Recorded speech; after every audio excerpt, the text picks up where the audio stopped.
नाज़रीन, अवां खे अहम ख़बर ॾींदा हलूं त लाहौर हाई कोर्ट ज़ाब्ता दीवानी तरमीमी ऑर्डिनेंस जे ख़िलाफ़ लिखत में तफ़सीली फ़ैसिलो जारी करे छॾियो। अदालत ज़ाब्ता दीवानी में तरमीम जो ऑर्डिनेंस गैर आइनी ऐं गैर क़ानूनी करार ॾेई छॾियो।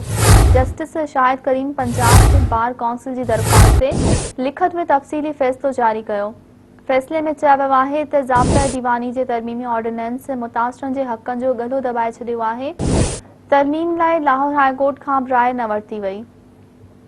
तफ़सीली फ़ैसिले में चयो आहे त वफ़ाक़ या वज़ीर आज़म तरफ़ां क़ानून साज़ी लाइ हिदायतूं ॾियणु सूबे जे इख़्तियारनि खे नुक़सान पहुचाइण जे बराबरि आहिनि।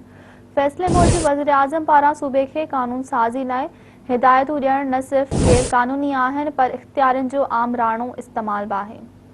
फ़ैसिले में चयो आहे त वज़ीर आज़म जी हिदायत खे जीअं जो तीअं तस्लीम करणु पंजाब जी ग़ुलामी खे ज़ाहिर करे थो। पंजाब जी गहरी ग़ुलामी आइन में सूबनि जी ख़ुदमुख़्तियारी जे तसव्वुर जे ख़िलाफ़ आहे।